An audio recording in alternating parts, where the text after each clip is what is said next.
आज चलतु बनैबा भात रुटी परोटा पूरी सहित खायापाई कि सुआदिया पोटल मसला बनैया भिडियोटी को आपण मैंने संपूर्ण देखंतु शेष जाए देखंतु लाइक शेयर करेंगे चैनल रे जदि नुआ अच्छा प्रथम थर कि देखुंत ताले प्लीज सब्सक्राइब करेंगे सब्सक्राइब करने कि जमा भी भूलिबेनी। नमस्कार जय जगन्नाथ सांग माने मम्स किचन क्वीन रे आपण मानक समस्त को बहुत बहुत स्वागत।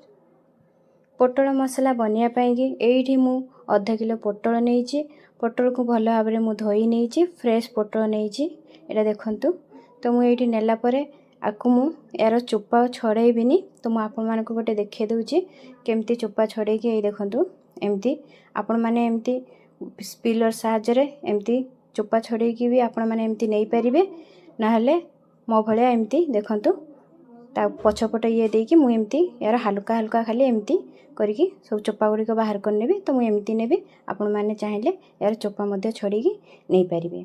तो एमती नेला परे ए दुई पट आमे एमती काटी के फोपाड़ नेबु तापरे एमती मझिरे एमती गोटे कट लगे नेबु फुल काटिबुनी बस अधा कट रहिबो आपण मानकु जेमतिका पसंद पोटल मसला पाई आपण माने काटी के नहीं परिबे। तो सब गुड़िक एमती काटी नबा तो मु एठी सब गुड़िक एमती करी काटी नहीं छी। तो ये या साइड रखी नबा तापर गोटे कड़ाई बसई नबा गैस रे फ्लेम को हाई रे रखिके एइथिरे 3 चामच मुझे सोरिष तेल दे दूची। सोरिष तेल देला परे तेल गरम हैला परे एइथिरे मु पोटल दे दूची आपण माने चाहिले रिफाइन ऑयल मध्य नहीं परिबे। तो ये देखंतु तापर आमे फ्लेम को मीडियम रे रखिके एइथिरे स्वाद अनुसार लुण मिसई नबु तापर एइथिरे हाफ चामच हळदी पाउडर मिसई नबु तापर नेला परे आमे याको 5 मिनिट पाई कि एमती मीडियम फ्लेम रे घोड़े घोड़े के भाजीबा।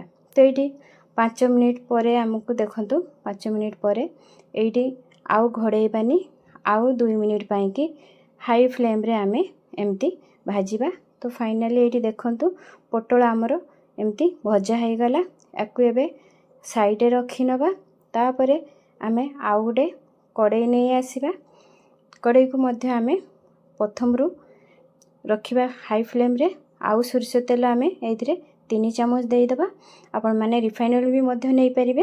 तो ये तेल आमर देला परे हाई फ्लेम रे तेलटा गरम हैला परे तापरे एइथिरे गोटा मसला मिसेबा।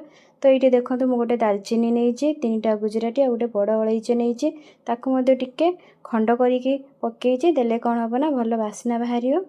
तापरे सब भल वासना बाहरी आसिला परे एइठी मु 2टा पियाज को पूरा चुन चुन करके काटिकी नहीं ताकू मध्य एइठी देला परे फ्लेम को आमे मीडियम रे रखिबु तापरे आमे याको गोल्डन फ्राई हवा पर्यंत पियाज को भाजी नबु। गोल्डन फ्राई हैला परे आमे एइथिरे गोटे बड़ चामच रसुण बटा गोटे छोट चामच अदा बटा देकी आमे आउ गोटे मिनिट पाई कि भाजी नबा।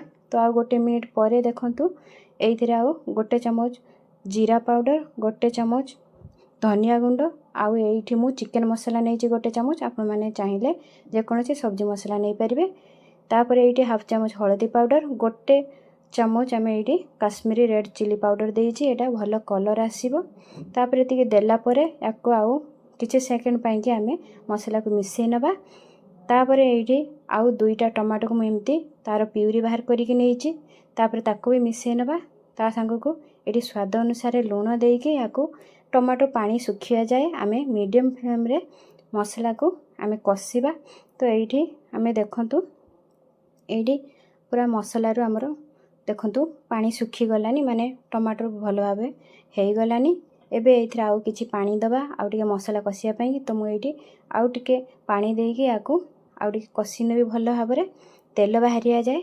तो एठी देखंतु किछि समय कसिला परे एथिरु तेल बाहरी आसिलानी मसलाटा हमर एठी हेई गला। तापर एठी पोटलटा रखिले ताकू मध्य एठी देइके आउ गोटे रु 2 मिनिट पाई कि आमे याकू कसी नबा भल भाव में हाई फ्लेम रे। तो ये देखंतु आ गोटे 2 मिनिट परे पोटल भल भाव में आमर ये कसीगला मसला को जिते भल भाव में कषिबे सेते सुआदिया लगिबो तरकारी। तापर ये देखंतु पानी मिसेबा एटा आमे झोल करबानी कारण एटा पोटल मसला बनाऊछु। तो ये मु गोटे छोट कप पानी मिसाऊँगी। पानी मध्य आपण माने कंचा पानी देबेनी, उषम पानी व्यवहार करेंगे। तो मुझे उषम पानी देइछि। आउ फ्लेम को मीडियम रे रखिकी या घोड़े की आउ 3 मिनिट कि छाड़ा। तो ये देखंतु 3 मिनिट पर देखंतु ये तरकारी आमर पूरा सुखी जाइए, माने जेतिकी आमर रहिया कथा पानी सेतिकी अच्छी मसला पाई।